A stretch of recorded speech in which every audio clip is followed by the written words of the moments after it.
মনোনয়নে অশান্তি রুখতে 144 ধারা জারি করল রাজ্য নির্বাচন কমিশন। শুক্রবার থেকে মনোনয়ন পর্ব শুরু হতেই জেলায় জেলায় সংঘর্ষ, অশান্তির ছবিও ধরা পড়ে। গন্ডগোল আটকাতেই আজ থেকে মনোনয়ন কেন্দ্রের 1 কিলোমিটারের মধ্যে 144 ধারা জারির সিদ্ধান্ত নিয়েছে রাজ্য নির্বাচন কমিশন।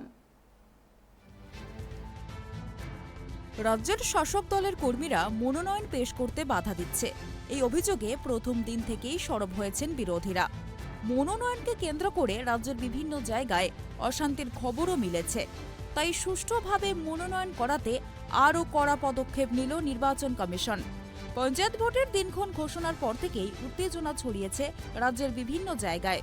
বিশেষত মনোনয়ন পেশ করাকে কেন্দ্র করে রাজ্যের বিভিন্ন জায়গা থেকে শাসক ও বিরোধী দলের কর্মীদের মধ্যে সংঘর্ষের খবর সামনে আসছে। এই পরিস্থিতিতে ভোটের মনোনয়ন পেশ নিয়ে কড়া পদক্ষেপ করল রাজ্য নির্বাচন কমিশন। মনোনয়ন কেন্দ্র ও তার পার্শ্ববর্তী এলাকায় 144 ধারা জারি করার নির্দেশ দিয়েছে কমিশন।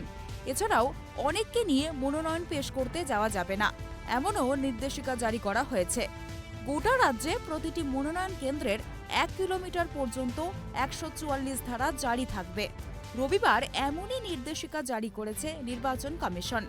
একই সঙ্গে প্রার্থীর সঙ্গে একজনের বেশি কেউ মনোনয়ন কেন্দ্রে প্রবেশ করতে পারবে না বলেও নির্দেশিকায় উল্লেখ করেছে কমিশন। 12 জুন সোমবার থেকেই এই নির্দেশিকা কার্যকর হবে এবং পরবর্তী নির্দেশিকা না আসা পর্যন্ত এটি বহাল থাকবে। প্রতিটি জেলার পুলিশ কমিশনার, জেলা সুপারকে বিষয়টি নিশ্চিত করতে হবে বলেও নির্দেশিকায় উল্লেখ করা হয়েছে। মূলত পঞ্চায়েত ভোটের মনোনয়ন পেশ নিয়ে গন্ডগোল এড়াতেই রাজ্য নির্বাচন কমিশন এই বিশেষ পদক্ষেপ করল বলে সূত্রের খবর।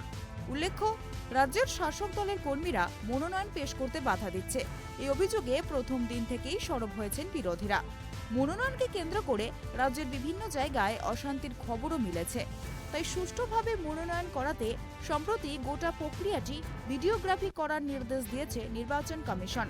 অর্থাৎ প্রার্থীর মনোনয়ন পেশ করার সময় ভিডিওগ্রাফি করতে হবে। এবার মনোনয়ন কেন্দ্রের সামনে অশান্তি এড়াতে আরও কড়া পদক্ষেপ করল কমিশন।